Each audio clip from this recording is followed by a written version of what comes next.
లేదా ముఖ్యమంత్రి రేవంత్ రెడ్డి క్యాబినెట్ని తిట్టుకుంటూ కూర్చున్నాడు కాదు. టైంపాస్ ముచ్చట్లొద్దు. మీరు ఇక్కడ కూర్చొని టైంపాస్ చేయకండి. మీరు కాంగ్రెస్ గవర్నమెంట్ మా పనేదో మేము మా వాళ్ళేదో మా ఆలపనాలు చేస్తున్నారు.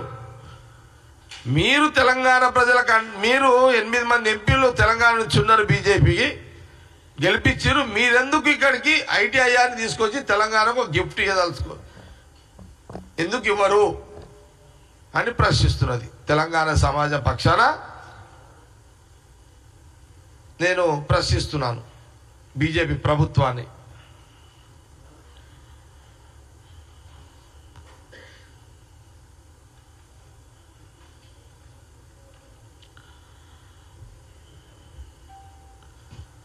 మీకు సమయం కూడా ఇంకా 4 సంవత్సరాలే.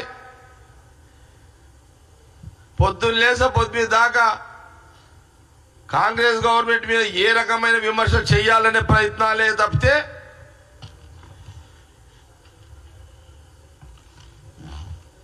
మీరు ఢిల్లీ నుంచి సీట్ తీసుకొచ్చేది గుండె శూన్యం ఏం లేదు. చెప్పండి.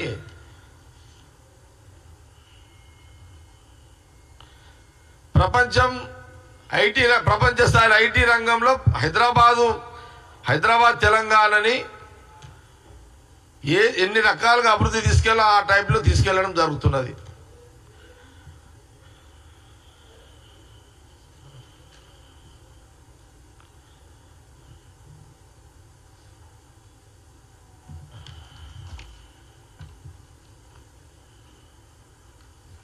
అందుకే సూటిగా ప్రశ్న ఒకటే, ఐటీఐఆర్ని బండి సంజయ్ గారు ప్రధానమంత్రి గారిని ఒప్పించి మంజూరు తీసుకొచ్చి తెలంగాణ ప్రజలకు హైదరాబాద్కి గిఫ్ట్ ఇచ్చే శక్తి, సామర్థ్యము, ధైర్యము, కెపాసిటీ బండి సంజయ్ గారికి, కిషన్ రెడ్డి గారికి ఉన్నదా? ఉంటే నిరూపించుకోండి. లేదంటే పదే కాంగ్రెస్ పార్టీ జగ్గారెడ్డిగా నేను ప్రశ్నిస్తూనే ఉంటా. ఐటీఆర్ విషయంలో దీని మీద కార్యాచరణ కూడా పెట్టుకుంటా. దీని మీద ఒక కార్యక్రమాలు కూడా పెట్టుకోవడం జరుగుతుంది. ప్రజాస్వామ్య పద్ధతిలోనే మిమ్మల్ని ప్రశ్నిస్తూనే ఉంటాము. కిషన్ రెడ్డి గారిని, బండి సంజయ్ గారిని నిలదీస్తూనే ఉంటాము. మిమ్మల్ని ఐటీఐఆర్ వచ్చేంత వరకు బీజేపీ ప్రభుత్వాన్ని ఎండగడతనే ఉంటాము. ఎందుకంటే గత చరిత్ర, మేము చేసిన చరిత్ర, కాంగ్రెస్ గవర్నమెంట్ యూపీఏ కానీ గత కాంగ్రెస్ గవర్నమెంట్ కానీ ఇప్పుడున్న సంవత్సరం కూడా, ఇప్పుడున్న తెలంగాణ గవర్నమెంట్ కూడా ఇచ్చిన మాట నిలబెట్టుకునే దాంట్లో ముందు వెళ్తూనే ఉన్నాము.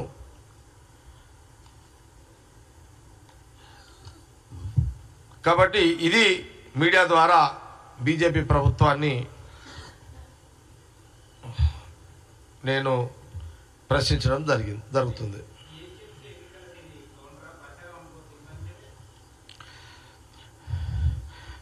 ఇప్పుడు జిహెచ్ఎంసీ ఎన్నికలు వేరు. జిహెచ్ఎంసీ ఎన్నికలు అంటే ఏంది? రోడ్లు, మోరీలు, వాటర్ సప్లై, ఇది జిహెచ్ఎంసీ ఎన్నికల ఓటు బ్యాంక్. కానీ ఐటీఐఆర్ అనేది జీవనోపాధికి సంబంధించిన అంశం, ఎంప్లాయ్మెంట్కి సంబంధించిన అంశం.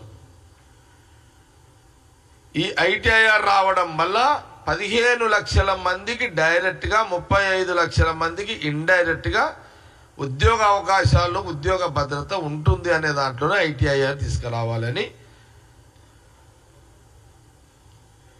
మీడియా ద్వారా బీజేపీ ప్రభుత్వాన్ని అడుగుతున్నాము, జ్ఞాపకం చేపిస్తున్నాము. లేట్ చేస్తున్నారు కాబట్టి ప్రశ్నిస్తున్నాము మీడియా ద్వారా.